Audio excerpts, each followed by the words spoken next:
We're out in the forest in Sweden and just made a recording. I didn't have the sound on, I don't think. So I'm going to try it again. What we're talking about today was who are we? And our identities, you know.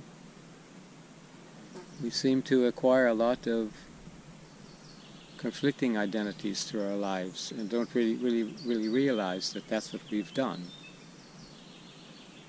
We see too much of it going on in the world today, and so you have to start asking you these questions, you know. Who am I? I think the earliest source of identity comes from religion. It doesn't matter if you're Buddhist, Hindu, if you're a Christian, a Jewish, Muslim, whatever you are, you're going to find that coming very, very, very early. Like in Christianity, I know and also in Judaism, they baptize and include the person into the religious grouping, to the faith of it, to the identity of it, even before they can talk or anything's going on like that, before the person has a chance to examine, explore, and experiment with the world around them. They're already indulged like a tsunami of feelings and waves of identity are poured upon this innocent creature. This comes very early. Then you have country, you have the identity of the country, the structure of the country around you. You have the leaders, you have the political parties, you have a lot of indulgence into these aspects that you think are you. But there's a lot of difficulty with thinking or believing or feeling. Thinking, believing, feeling. There's a lot of different things going on right there, right? So, all of these feeling, thinking, believing, thinking are really subject to your own interpretation. That's really the crux of this. The interesting things about it. You're going to meet Christians who are Protestant. You're going to meet Christians that are Catholics. You're going to meet Jewish people that don't feel complete unless they do their bar mitzvah. You're going to see a lot of Muslim people who think that they need to do Ramadan, and all of these things going on like that. To believe that you are going to be part of that religion, that part of that belief, part of those feelings, part of that society, part of that belonging. That's really what it's really all about. There's a lot of flies here today. There's two aspects of it. It's the belonging, that you feel like you've belonged there, and the religions are going to tell you, and your country is going to tell you, you have to earn that. Now, why do you have to earn the medal of belonging? Because you already belong here. You were born into this world. You're here right now. That's where it's at. And you're going to have your own interpretations of that.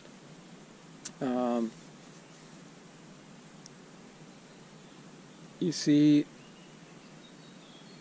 some soldiers, and all if you're Jewish, Christian, Muslim, you're going to have soldiers killing people in other religions because you believe in your particular religion.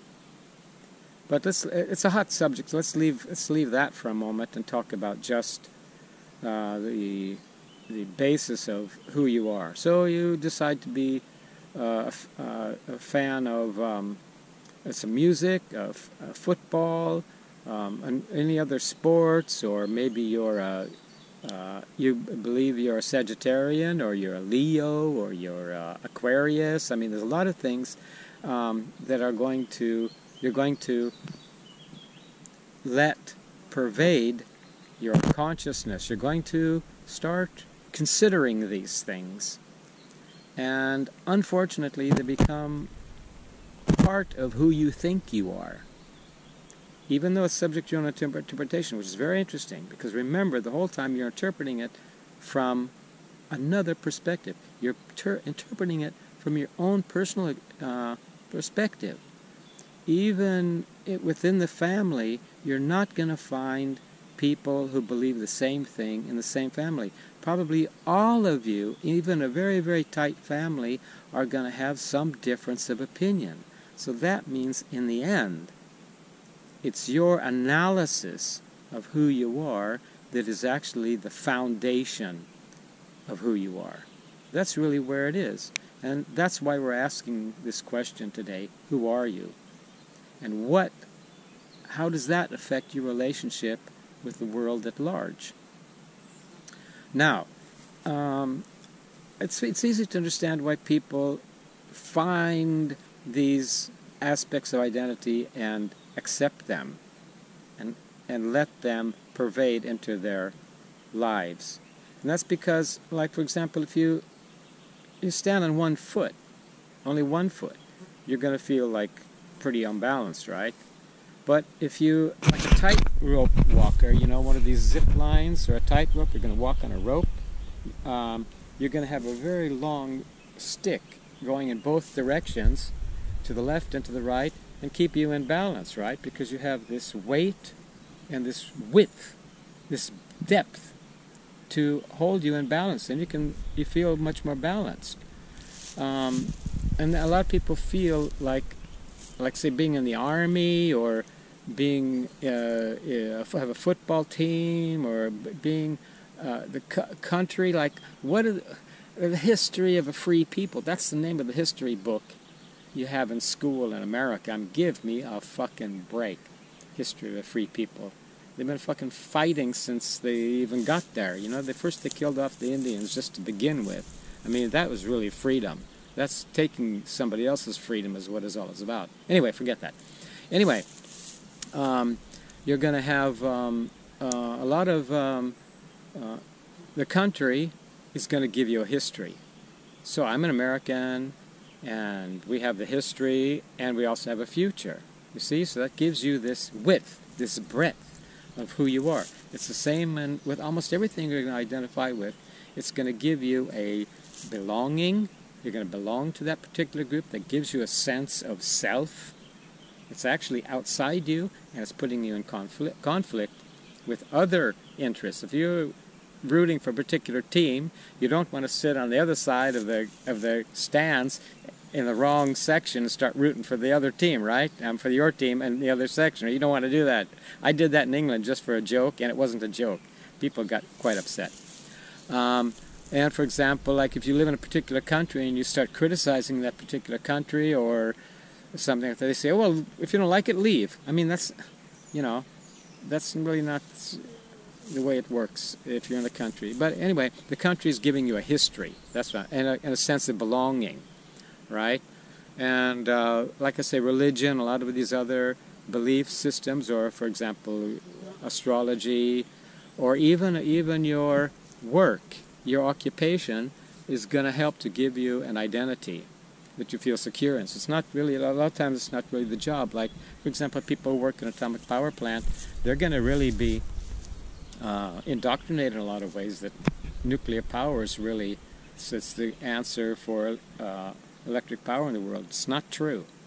So they're going to stay there and stagnate in that belief. And that permeates everything that you decide to take as an identity. It's going to stagnate, it's going to permeate you, it's going to put you in conflict with your surroundings. So what we're going to look for is, who am I without these exterior aspects of identity? That's what we're going to try to be solving today. I'm here in the forest today. Some people are going to look in a forest and think about how many cubic meters of wood are there able to be harvested here, right? And other people are going to say, wow, this is a wild forest. I see mostly birch, just some few white pines. A lot of birds in here. You're not going to find birds and amount of birds in like a forest that's been harvested for or say the lumber and the pine forests that have been, they've taken away all the deciduous trees, you're not going to find the same life here. You can hear a lot of different birds in the background here today. And that's because the forest has been